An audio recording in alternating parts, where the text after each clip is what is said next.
Can you please introduce yourself and where we are? Yep. So I'm Sam Horsman here at PJS Financial, we're the local accounting tax practice here in Deloraine. Why did you become an accountant? Yeah, I get that question a bit. If I actually tell the truth, I actually wanted to be the physiotherapy for the Essendon Football Club. That was my ultimate desire. Unfortunately, at that stage I had to leave Tasmania to become a physiotherapist, and that wasn't really something I wanted to do. And I had a bit of mentors when I was 18, 19 who, after I had a year or two off between year 12 and university, suggested that I might like to go into business and become an accountant, so to speak. He was the CEO of an organisation and that's what he did. So I followed his suggestion and ended up studying commerce at university and then going into public practice as an accountant. You mentioned heading into public practice. You ended up at KPMG previously. Yep. What was that like, and how would you compare that to where you are now? Yeah, it was quite different. At a stage I joined KPMG in their Launceston office because I had plans to use the international connection at the big corporate to spread my wings and travel overseas and do all those kind of things. Didn't actually happen. I ended up marrying a local girl in Launceston and stayed. And then that's about 12 years ago, was approached by the previous owner of this practice to join and take over from him. And so, working in a large corporate where you had very strict guidelines and so forth like that is substantially different to here, where we can be much more flexible. We can tailor our services, our advice to our clients based on their size and their needs, as opposed to a large corporate model, a one shoe fits all model. Yeah, and also here we take the time to spend time with the clients because we're in the community with them, we know them, which at a large corporate it's just a business relationship, so to speak. Yeah. Can you talk a little bit about the types of people who use your services? Is it business, personal, mixture? Yep. Different sizes? Yeah, so we have a range of clients. So we like to say to everyone is we range from individuals who come once a year to get their tax return done. So July, August, September is crazy for us. Just the individual person coming in, getting their tax done in half an hour, and they're out, all the way through to large family businesses that we see on a very regular basis, and we assist them with their financials, their tax returns, their obtaining finance from banks, their quarterly business activity statements and all that kind of things. Like I said before, I like to think that we can tailor our services from anyone who needs any assistance in relation to accounting, tax and so forth. Everything from once a year through to a couple of times a month interactions with those clients if needs be. Is there any particular work that you enjoy personally? I enjoy all of it. So I really enjoy helping clients on a personal basis, and that's whether I spend a lot of time doing succession planning with family businesses, helping them transition the business from one generation to a next. Also spend a lot of time helping with estate planning. People prepare for the end of life kind of thing, where they want to leave their assets to, who they want to leave their assets, how do they want to leave their assets, that kind of thing. Also, I enjoy helping people grow their businesses. Some of the most satisfying things is seeing someone start a business from scratch and helping them start it, grow it, employ people and so forth. So they're probably more so the things that I spend a lot of my time doing as the business owner. I've got 16, about to have a new staff member starting in a couple of weeks, 17 staff. So I don't profess to do everything. So I just do the bigger picture kind of things with clients. Can you talk a bit about the team? Phil Fulton, Yep. How he came here and the rest of the team and how that works? Yeah, as I mentioned before, I've been here for 12 years. So originally the business was started by Peter Sheriff 30 plus years ago, and a lot of the clients have been here since then. Some of the staff, we've got, I think 3 staff have been here for over 30 years. Another probably 5 or 6 have been here more than 15 years, 20 years even.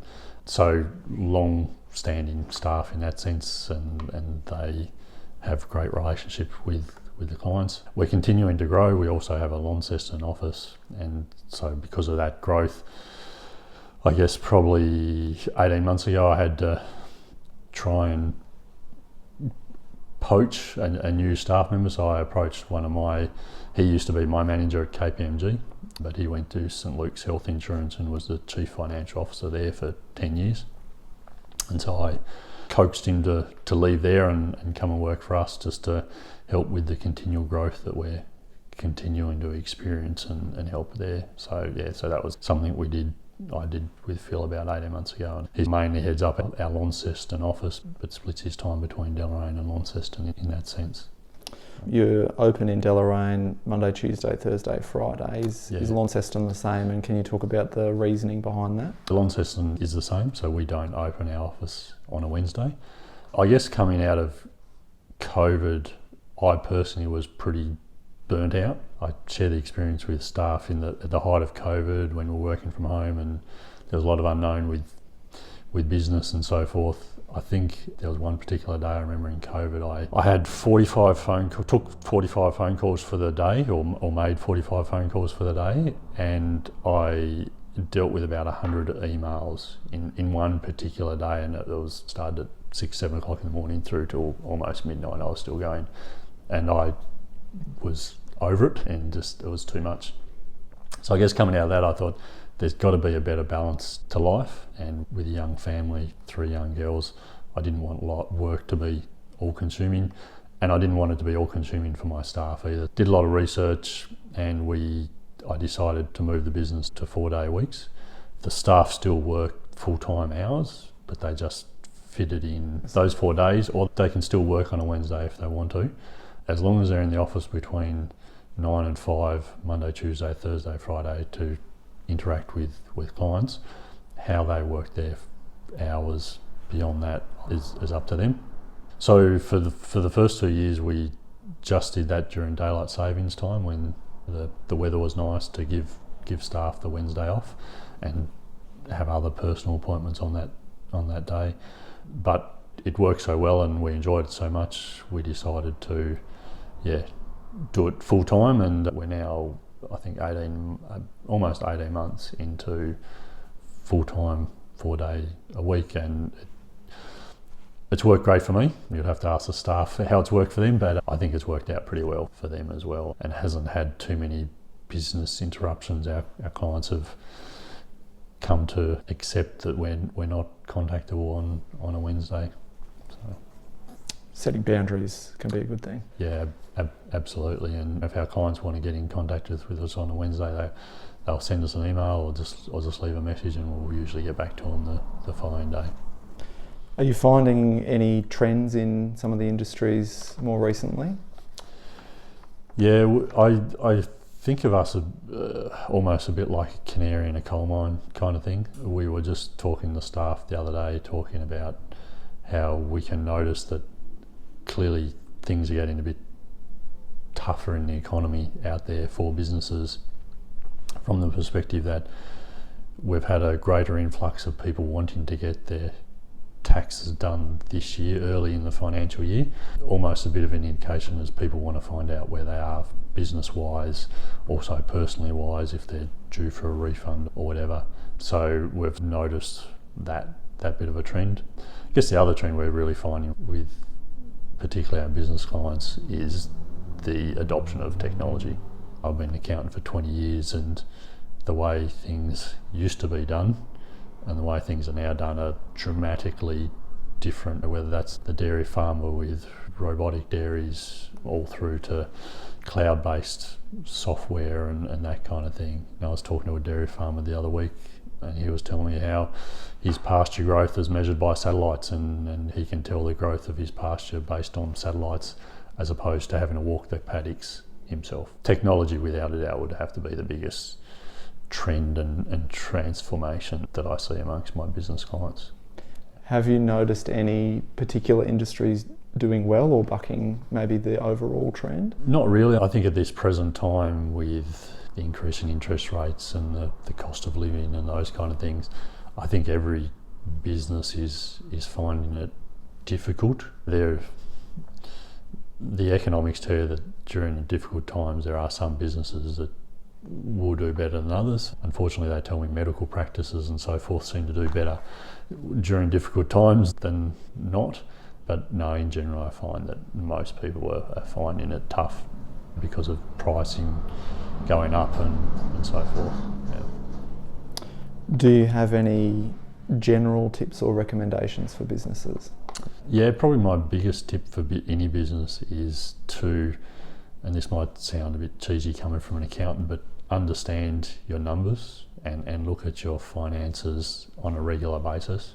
And my biggest concern with my clients and any business is if a business owner doesn't know whether they are trading profitably or that kind of thing, if they don't keep abreast of that, their finances and so forth, then often it's too late down the track when they realise they've run out of money or things are tight.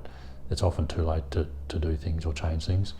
So I'm a big believer for my clients is to stay on top of your finances and your numbers, so to speak, so that you know how the business is performing, so that you can then make good business decisions to move the business forward based on what you're seeing out of those financial numbers. And that would be using Xero or MYOB or that sort of thing? Yeah, that's exactly right. The thing that I guess has changed dramatically for my profession in the 20 years I've been an accountant is that a lot of what we used to do was very historical. You'd have to wait to get your bank statements from the bank each month in the mail. You'd then punch them into MYOB or something like that to then produce your business activity statement or your profit and loss for the month or the quarter.